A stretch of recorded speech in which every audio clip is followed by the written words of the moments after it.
What the fuck is in your mouth? I always have something. It's because you're a dirty bitch. You're dirty like kid, me. Carol. Yeah. You don't want to be a dirty bitch. That's okay. Okay. No, we got to be serious. We're recording now. Okay. Hi. This is WTF Stories and Advice. I'm Caroline Cranshaw, And I'm Daryl Gove. the dirty bitch who always has something in his mouth. And you should definitely not watch this podcast or listen to it. No, you shouldn't.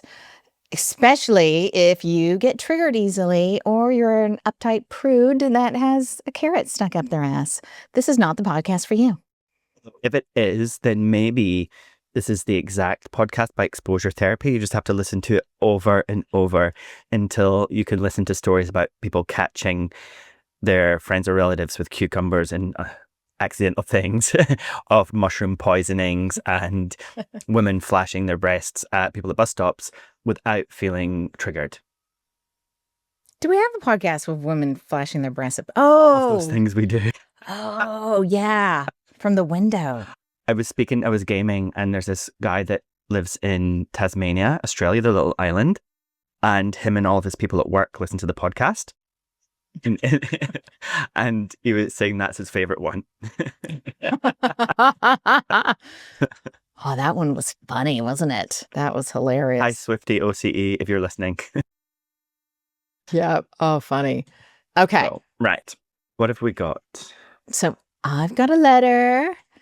There's a reason why I picked this letter. Yes. As usual, we just received it yesterday, so I thought they really need some advice. So I thought that it would be good. Okay. And we're back.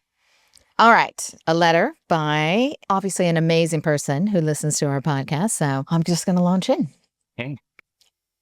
Dear Caroline and Daryl, I need help, like urgent help. My brain is broken and I don't know if I'm being closed-minded or if I should run for the hills. I'm 38. My biological clock is not ticking, it's screaming. I've been actively trying to find the one for the past 3 years, and let me tell you, the dating pool at this age is more like a dating puddle. A dirty puddle with syringes and used condoms in it. She's funny. I've been on dates with a guy who lived in his parents' basement and collected anime figurines. He was 42. An entrepreneur whose business was a crypto pyramid scheme and had a criminal history.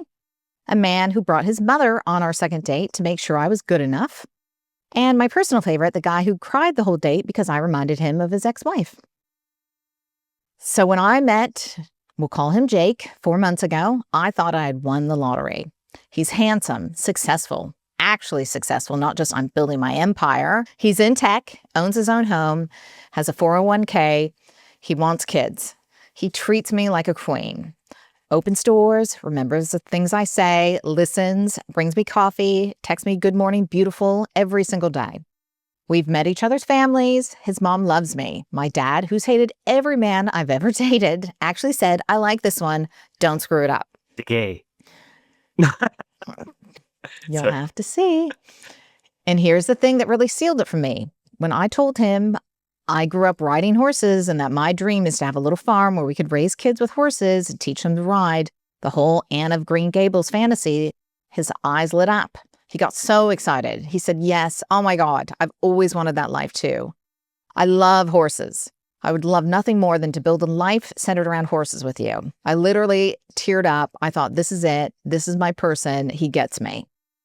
We started looking at properties, rural places with stables. He was so enthusiastic, more enthusiastic than me.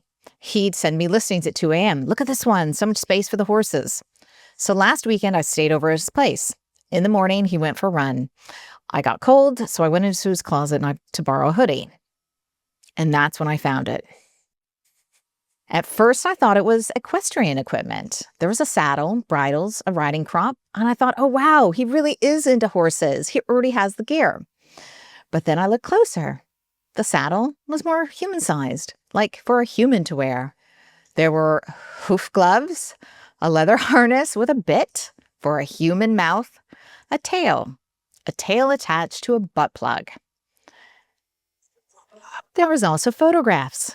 Him, dressed as a pony, on all fours with full gear. I was frozen. I didn't know what to do. Do I pretend I didn't see it? Do I leave? Do I set it all on fire? When he got back from his run, I just blurted it out. I found your pony stuff. And you know what? He didn't even flinch. He sat down, he looked me dead in the eye, and he said, I'm so glad you know. I've been wanting to tell you. And then he explained in detail, so much detail. He's into pony play. He has been for years. He belongs to a community. He goes to events. He has a herd of friends, his words.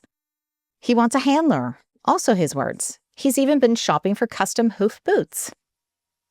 And then he said, when you told me about wanting horses, I thought you might be open to this too. I was so excited. I've been dying to share this part of myself with you. I'd love for you to be my handler.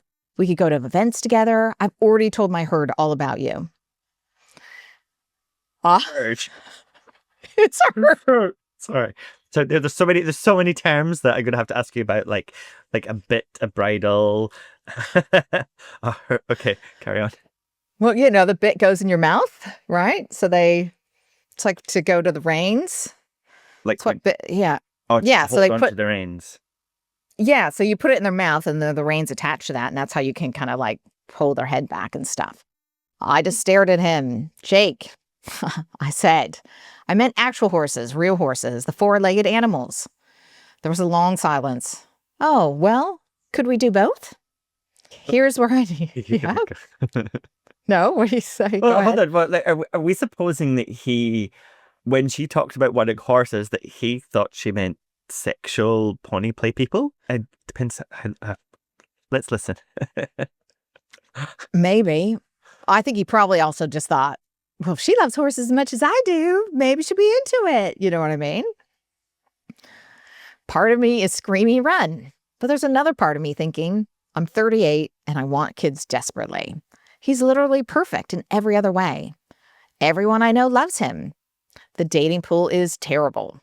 Maybe I'm being closed-minded. People are into all kinds of things, right? What if this is my last chance? He's been texting me articles about kink-friendly relationships and being open to your partner's authentic self. He just sent me a beginner's guide to pony play. He wants to ease me into it by starting with just the ears at home. My best friend said I should give it a shot. It's just role play, she says. But she also dated a guy who liked to dress up as a baby, so I don't think she's the best judge of character. My sister says run. But she's happily married and has never had to swipe through Tinder at 38, so what the hell does she know about desperation? Here's the thing. When I think about Jake without the pony stuff, I genuinely could see myself marrying him. He's kind, he's stable, pun intended, and he wants the same future I do. At least I thought he did. When I picture him in that harness on all fours, wanting me to, I just can't. I can't. Is this a deal breaker? Am I being sex negative? Should I be more open-minded? Should I accept that sometimes the one is actually the one in a pony costume, and that's a perfectly valid reason to walk away? Please help. My eggs aren't getting any younger, but I also don't think I could look at them the same way. Can someone get over this type of fetish, and what the hell causes this? Confused in the stable. P.S. He just texts me asking if I want to go on a pony picnic next month where the herd grazes together. I don't know what to say. P.S. I Googled it, and it's exactly what it sounds like. What does it sound like? I got it. They like eat grass. Oh, they're what, grazing. Naked? Or like with the pony stuff on? I think with the pony stuff on. Yeah. So hold on, because, okay, is that the end of the letter, or there's more? That's the end. That's the end. Okay, I don't know. Maybe that's the place to start, because, I mean, there's a lot of information in that part of it, right? And I think that's going to define how I give advice, and maybe I'm a bit confused, but it's one thing to have a fetish and to ask your partner to indulge in that and to decide whether or not you're going to do it. And it's another part to have a fetish with multiple people. And I think that's two different things. And so that's my concern about, does she have to be a part of a herd, and are they going to be putting butt plugs in each other's pony bums, and, you know, are they going to be riding each other while I don't, so I'm sorry, I don't understand. I'm not trying to be ignorant. I'm not trying to make fun. I don't know. I don't know. What, Caroline, what do you think? Well, I have a little bit of experience. Not With really. I pony shouldn't play? say that. I shouldn't say that. Years ago, I was dating this guy, and he had his ex-wife had been really into horses, and he talked about the horses and he talked about that. And he then, like, I don't know, it was like 3 months after we were dating, he was saying how some people are like actually so into horses that they like to dress up and blah, blah, blah, and like have this fetish. And I laughed, right? I laughed my ass off about it and was just like, that is fucking weird. And his face just like dropped. And I was like, oh, well, I offended him. Maybe his ex-wife was into it. But I did not think that he was into it. I was just like, no way. Anywho, and then he ghosted me for a couple of days. And then we finally talked and he said, I just realized I'm not over my ex-wife and I don't think I can move on from her and blah, blah, blah, blah. And it just all of a sudden changed. I was like, what the hell? And then maybe a month or two later, An equestrian store. And you, a friend of mine followed him on Twitter or like she'd already followed him, right? They were following each other. I never used Twitter back then. I really don't use it much now, or X, I should say. And she was like, oh my fucking God, have a look at this. And so I go and have a look and you could see what he had commented on. And he basically had liked this page that was all about pony play. And there was some porn star that specialized in pony play. And he had commented on her page that was all like she wore like a rainbow butt plug and like played ponies and all this stuff. And he was like, I'm obsessed with you. If you're ever in Auckland, I'd love to take you out. And he had like the major hots for her and was just like openly on Twitter. And then we were like, okay. I did think maybe it could be that, but I also thought, but his ex-wife was really into horses. I think he probably realized that there wasn't that many people into it, and who the hell knows? No, but like that's a bigger red flag than the pony play itself is the messaging a pony play porn star and asking to meet them when they come to Auckland. That's like, that's next level cringe. But look, it's not, the fetish itself, I don't want to say is cringe. Like everybody's got their thing, Yep. There's plenty of people that with the idea of a penis near their face is going to make them freak out, or indeed a vagina. We all have our own tastes. And so I'm not judging that. But plug horsetail. Sorry. Cut that. No, I'm judging. Like, well, pony play, because I did a bit of research and I've had clients into it. It is a form of BDSM. And people who are into it do tend to like to be dominated. He wants her to be his handler, which then they dress up as the trainers, apparently can dress up in the real like proper English riding outfits and stuff. And they'll whip them. Like, and I mean, I guess that makes a lot of sense. It's like BDSM is very common. It's very normal to have like a sub and a dom or whatever. And then on top of that, costumes, it's very normal. If it wasn't like a pony play, if somebody said, what's a common one? A soldier, a navy person, a princess, whatever it is, you wouldn't like, people dress up all the time and they have different fetishes and fantasies around it. So the individual components make sense how they can build up to a picture. And, I gotta say, I'm a gay man, but if I see a woman with her jodhpurs or whatever in the boots, they look quite tight. Mm-hmm. You can look pretty good like that. So I don't see anything wrong per se. I think there's a level with fetishes where it crosses over into things like the baby stuff, the adult baby, or where it crosses into animals and stuff like with pup play and pony play, where it begins to get a bit weird for me, but again, I'm not here to judge you and your situation. And I guess this is from the point of view of the woman. See, I had my answer in the first two sentences of what you said, which was the guy with the figurine collection who's 42. Let's go back to him. Sounds great. And why is that, Daryl? Why would you think that one sounds great? Because when I was in my 30s, I met a guy who had a figurine collection, and I decided that he was amazing straight away because I also had a figurine collection, which I might say is in a box. But yeah. But that, I think it was also the guy was living in his parents' basement, right? Oh, was At that the 42. same guy living in his parents' basement? Or I think two different so. guys? Yeah. The interesting thing about pony play is it's really not about sex, not really. It's more about, from what I can ascertain from the clients I've talked to about it and my own research of just going, wow, it's more about escaping human responsibilities. Because I was obsessed with horses as a kid, and I drew horses, and I wanted to have a horse, and blah, blah, blah. And I collected all kinds of horse figurines and stuff. But I wonder if somehow people are having some type of trauma or something's happening in childhood when they're in that phase.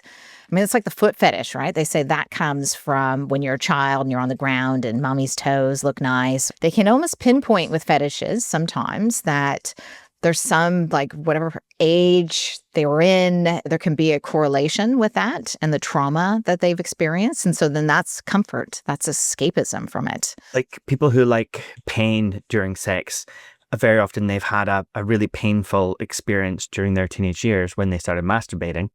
And then they would end up masturbating more to relieve the pain. And then it would kind of, neurons that fire together, wire together. It would lock in that association that the brain wants the pain in order to feel pleasure. So it makes so much sense. And, we could psychoanalyze it. We could go like, why is he like this? Where's this? But maybe that's something between you and him and a counselor, or him and a counselor if he wants to talk about it, and to find out the root cause. But at the end of the day, the question remains the same. It's like, is it a deal breaker for you? And even if it currently is, do you want it to be? Does it have to be a deal breaker? And also, like, he's into it and he wants you to be involved. But, when we sometimes we throw around the word fetish kind of loosely, like it's just a preference, but sometimes it's that people can't get off unless they do the thing. So is this the only way that you guys can be together? Like, do you have to have pony play, or can he confine that to porn and fantasy? So there's a lot of questions still kind of unanswered. But I think we had a letter like this maybe 2 years ago, Caroline. Do you remember where there was like one deal breaking factor about this guy? I can't remember what it was. I almost wonder if we had someone else who talked about this. It does ring a bell. I need to go back and... I don't think it was pony play, but we answered one. It was something I think it might have been a different fetish. Yeah. And it was a deal breaker again. And like we did one with a foot fetish. And he was like getting obsessed with their mother's feet or something. I think it was that one. Wasn't that? Was it that one? I'm trying to remember. I think so. And I think my advice remains the same, which is, and even with a client today, I was saying, if you try and get everything from one person, you're going to be disappointed. You just can't, and nobody is going to be perfect. Like, there isn't a perfect guy. That you've been sold a lie if you think that there is. So what is the thing that's not perfect that you're able to live with? Is it the basement mama on the dates? Is it somebody that cheats on you? Is it somebody that treats you poorly? Or is it somebody that likes a bit of role play or requires a bit of role play, depending on the extent of it, in order to have fun in the bedroom? Like, what is your line? The problem I have with it, or with how it has been, is number one, he wasn't upfront about it. He's waited until she's fallen in love with him, introduced her family, looking at properties together. And then even still, he didn't tell her. She found it on her own. So he was hiding it from her, which that to me is a red flag. The fact that he has a herd, and, like you said, it's a fetish involving other people, that's a bit of a concern. So if she doesn't want to be into the pony play and be his handler or trainer or whatever you are, is he then going to leave her for someone who will? It's like, yeah, how far do you have to go to accommodate this? But then if they've gone this far, it implies that this is like a want rather than a need, because you must have, I guess, had sex before, unless you're like both like sex before marriage averse. I'm assuming that you've made out and you've had sex and that things are okay. and this is something that he wants on top, and maybe he can't have his cake and eat it too. Or oats. Or oats. Or hay. I don't find like the hiding of like, I don't find that too bad. Depends how long you've been together. I mean, long enough to meet each other's families and stuff. But I think it's normal for people to be shy and embarrassed about sexual desires that they might have and to take a while to open up about it. But it all changes when it gets to the herd. If this was just between you two in the bedroom, probably you could say that he's not lying, but he doesn't want it so much that it's bigger than his need to hide it or his shame of hiding it, right? So which emotion's winning? But now that there's a herd, if he's telling you he's got other people that he acts out sexual fantasies with, that's, I will want to know that on the second date. Exactly. I think there's a hiding aspect. She hasn't been fully informed. He's also told the herd about her. So he's like involving her without her consent or telling her about, it is getting her involved, just a little bit messy. Just move to what's that country in Eastern Europe where they eat horses? Just move there. Just say it's not safe. Is there a lot of places that eat horses? I don't know. Like, I remember like in the 90s in Britain, we were all eating it without knowing because they were like selling mints that had horse meat in it. But they found it through testing later. From Iceland. I think it was Iceland, don't sue me. The food company. But no, there are countries that eat horses. Yeah. The countries that eat everything. Depends what's available. Well, isn't dog food a lot of times horses? I don't know. Is it? Yeah. Oh. No, they do put dog food. Well, you just find out which countries eat horses and move there, and then it's not safe. Or you come home one day and go, I'm sorry, there's been a terrible accident. All the herd is dead. We need to get away from the pony hunters and like move to like Delaware or somewhere. The other thing is if you were, because she's 38, so you're 38, you really are feeling like time's running out. It hasn't run out. You still have time. But let's say were you 28, would you be still having this dilemma? That tells you everything you want to know. If it was 10 years earlier or even 5 years earlier, if you were 33, would you be like, oh, well, maybe, he's so amazing, blah, blah. Or would you be like, fuck no, I'll find somebody else? And if the answer is no, I'd be out of there, then I think that's your answer, really. Yeah, it's sad because like if you're doing it just because your biological time is running out, then you're going to have a child that's half man, half horse. And I've got a song about that. Mr. Ed, a horse is a horse, of course. Do you know On Company Time, the band? They sing a song called Half Man, Half Horse. No. It's hilarious. Everybody Google it. Half Man, Half Horse. It's about a guy with a giant penis, really. Yeah, she thought she was getting Mr. Right, but she was getting Mr. Ed instead. But time hasn't run out. The really interesting thing that is coming out scientifically and with fertility is they're finding that actually it's not so much the women's eggs. It's not great as you get mid-40s and later. But what they're finding is a lot of the actual chromosomal damage and issues with the babies is from the sperm. So the older the father is, the worse it is. I remember going to a doctor's appointment. The guy was like, you need to tell every client to freeze a sperm at 18 years old, blah, blah. And I was like, what? I just need a refill of my prescription. And he just went on and on and on about it. And he obviously had read some new study. So just find yourself a super hot 28-year-old guy or even, younger to be a sperm donor and you'll be sweet, even into your 40s. And I think you're right. And I think having nice, good quality sperm is really important. I used to always tell clients to make sure the partner wasn't drinking for 3 months before trying to have a baby, lots of antioxidants, like make that sperm super healthy because sperm is not like your eggs, men keep producing it as you go. On the other hand, if those estrogen levels are starting to fluctuate and the endometrial lining starts to get thinner, that also makes it harder. So even if you've got great sperm, you want a nice safe place for that egg to sit in. And so freeze your eggs. So that's my advice. Yeah, freeze your eggs. There's so much hope. I had a client who had a baby at 55, after doing IVF. So, you do have time, but I also think the reality is that at 38, the time is not getting sooner. You're not you're not gaining time. Yeah. But is that is an excuse to be with the wrong person if you decide that he is wrong? Because this might be okay for you. Exactly. Well, yeah, you might be able to deal with it. I think it's a significant part of his identity. I'm concerned about the fact that he wasn't open sooner. Like, this is like, he should be talking about this like fourth or fifth date at least, but really even sooner, because it's tricking people in a way. They're not going into a relationship with full consent. Because something could be a total deal breaker for them, you know what I mean? And then he's suddenly sending her stuff and wants her to be his handler. It sounds like he really wants her to be involved. I guess it's having the discussion, would you be okay if I'm not involved? If you decide you don't want to be. You could go along and see how the grazing goes with the herd. Maybe that part's not sexual, is it? Pony play normally isn't really sexual, to be honest. From what I've heard from people and clients that are into it. It's more about the escapism, and it's about being submissive to a handler.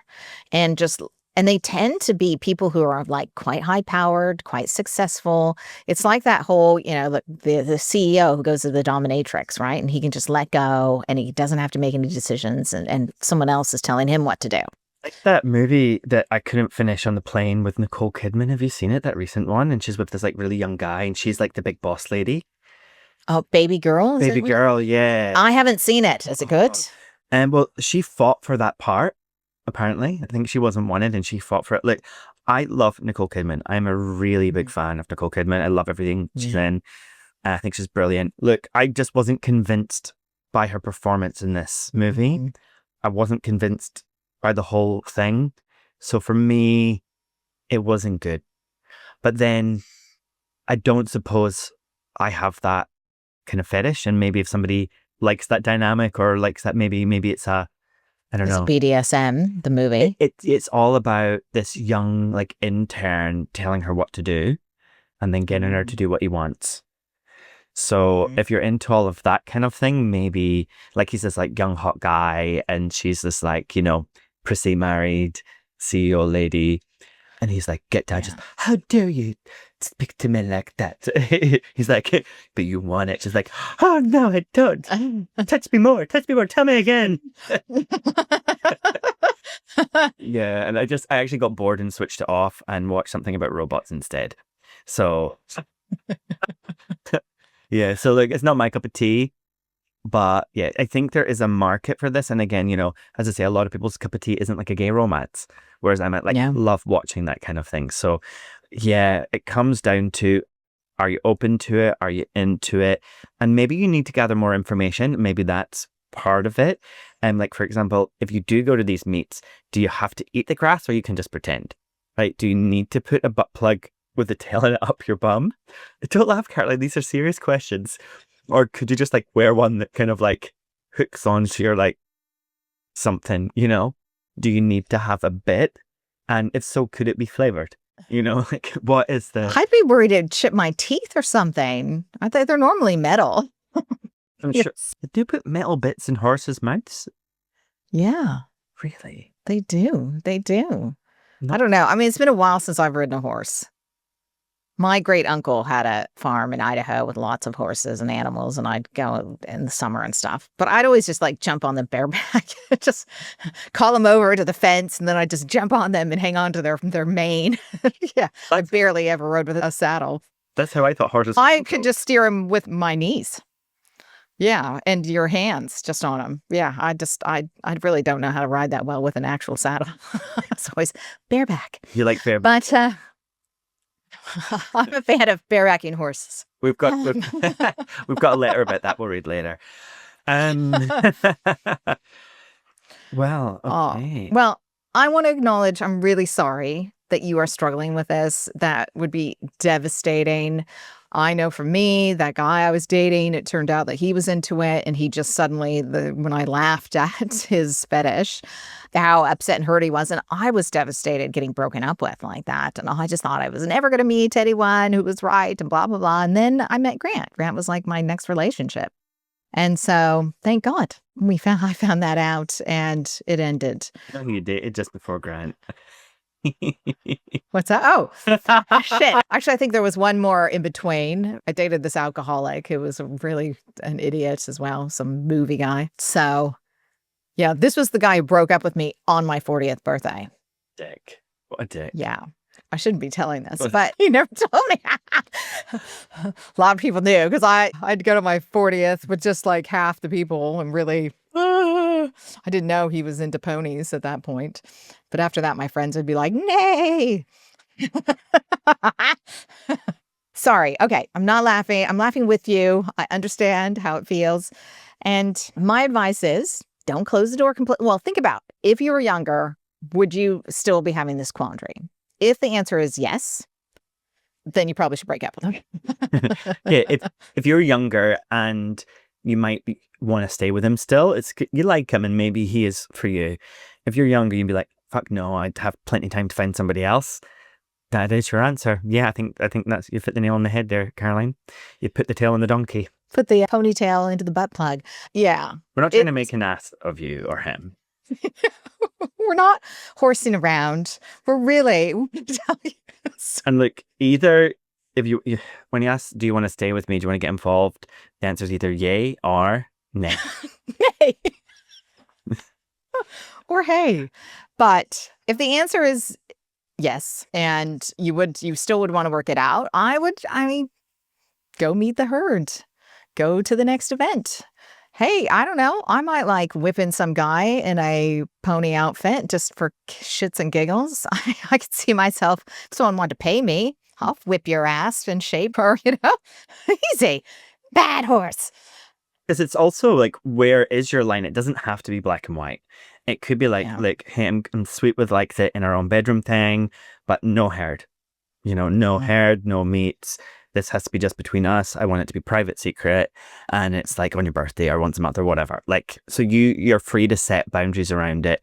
And then he can then be the one that decides if it's okay. Yeah. Depending on how you feel. But yeah. It's a negotiation. This isn't your last chance to have a baby. You never know. You could go, nah, see you later. And then literally the next guy is going to be your dream guy. Like I always say, make a list of your ideal partner, put in on that list, isn't into any kinks that I'm not into. Like, you know what I mean? I would specify that on your list, right? Because maybe you've already made a list, but you didn't think to put in, not into some kink that really isn't my thing. So I think specify that and freeze your eggs if you're really freaked out about it. It used to be kind of a low success rate with freezing your eggs, but I've had about 3 clients who froze their eggs at like 40 who now have had a baby at 48, 47. There's one pregnant who's 50 and they froze their eggs like later than you and have had successful pregnancies. So it sounds like the science and technology is getting a lot better. Yeah. So, and it's more about the guy's sperm if you're worried about developmental things and issues as well. So I think that's something to think about is find yourself a young, hot guy. A nice young buck. Yeah. A stallion. And yeah, is there a stallion play? I don't want a pony. I want a stallion. No one's going to write into us ever again, Caroline. Hey, she's writing in because she's heard it before. I think sometimes the best thing you can do when you're in a traumatic situation is laugh your ass off. And either way, we support you. And I mean, there's people into all kinds of things, right? There's lots of people into feet. There's lots of people into interesting fetishes. And it's just whether or not you can be into it. But you don't know until and you're really into horses. So you never know. You could go along and really like it. So I would explore that. Yeah. Explore, ask questions, have a chat, but go into it with your boundaries ready of what you're not prepared to do. Don't allow yourself to be slowly persuaded and pressured into doing something you don't want to do. Have your boundary ready of what's okay for you, and then have a layer of what you're open to. Like, are you open to this? Are you open to the meat? Are you open to rainbow butt plugs? Like, what are you open to? And then go from there. Let us know how you get on. As Caroline says, you do have time. Yes. But speak to your fertility people, your GP, about the possibility of freezing eggs. So you don't have to make a bad decision just to rush things. And exactly. Let us know what you decide, how you get on. And if you do decide to go with it, let us know. Do you have fun? And before we go, any book recommendations? Anything that you're watching, Caroline? I'm watching Pluribus. I don't know if I'm saying it right. It's a show on Apple TV about a virus that basically everyone, it gets like downloaded from some alien signal and they decide to make the virus. And then everyone creates this hive mind. Have you heard of this? Great. But it doesn't work on everybody. There's like 12 people in the world that it doesn't work on. And it's kind of about, it's one character in particular who's just like, what the fuck? And yeah, it's interesting. Is this a movie, or did this actually happen in 2020 and everybody got a hive mind and we're like the only ones that didn't get it? Well, there was more than 12 people that weren't involved in the hive mind. But yeah, it's done by the guy who did Breaking Bad. Okay. So it's bound to be good. And then for the book, I have just bought but haven't read Chaos, which is about the CIA and Charles Manson and the things they did on Haight-Ashbury, which, I mean, I grew up in the Bay Area in San Francisco and used to go to the Haight-Ashbury and try to buy acid all the time as a teenager. I knew that clinic. My aunt used to go to that clinic all the time because my aunt was a heroin addict. And now that I think about it, I'm like, wait a minute. Because she used to always go on how the CIA was tracking her and that they did experiments. That's actually fucking weird now that I think about it, because she really did believe the CIA had done experiments on her and were tracking her and that they were tapping her phone. And we'd be like, you're schizophrenic. You have mental health issues. Like you, I think she was, but she went to that clinic all the time. Well, we need to do book club and both read Chaos and then talk about this whole topic because that's crazy. Now that I think about it, I haven't read the book yet. It's weird that I mentioned that, but yeah, like we just found out she died. You want to hear I'll tell it for the next one. There's a really crazy story about how we figured out my aunt died. Yeah. Yeah. Do you want to tell it? No, I'm going to leave it for the next one. You're going to have to find out once we've read the book. Okay, once we read the book. Once we read the book, but yeah, it was out there. Am I reading anything or watching anything different from last episode? No, I'm just reading and listening to the same things. But I'm obsessing over Lily Allen, and Caroline, I owe you an apology. I am so sorry that when you mentioned Lily Allen some episodes ago that I didn't take it seriously, just how fantastic it was. And I think about this every day. I write it in my head. There's a public apology, which I'm now saying that I should have taken it so much more seriously. I think I listened to it twice today already, the whole album, just while I was like cleaning the house and stuff. Yeah. It's genius. I think it's like she was meant to go all through that pain so this work of art could come out and help so many people. Because I think so many of us have been there where we've been with someone who's cheating and lying and that experience and trying to be open. Yeah. So good. She is a queen. Oh, she's just a princess. And every single song on that album for me was healing about something in my past. And I felt like it just, every song resonates. And the funny thing is my brother-in-law, so it's my brother's husband, lives in Melbourne. And I used to always joke about Lily Allen because he loves her so much. And he was like, don't you ever say anything about Lily Allen. And now I get why. Have you talked to him? No, but I did message my brother and I said, just tell Ryan that he's right. And that Lily Allen is, amazing. And they're like, oh yeah, he's already got tickets to fly to London to see her in concert. Like that's how much he loves her. And I can see why, like I would be doing that too. So yeah, if you're watching this and you haven't listened to it, do what Caroline said. Remember, Caroline's generally always right. Listen to the Lily Allen album and start with the first song, and you have to listen in order. I think one of the reasons it's so good, it feels a little bit like a musical. Like it's a whole story. So we'll leave it there. Listen to that journey. And even Mrs. Writer who wrote in about finding the stuff in his wardrobe. There's a song on that album for you. There's a song, Pussy Palace, right? Pussy Palace, yeah. So have a listen to that album. It will be healing, and we will see you next week. Sounds good. Bye. Bye. See you later. Listen to our old episodes. And write to us and give us a 5-star review. 5-star review. Bye. Bye. Share us with your friends.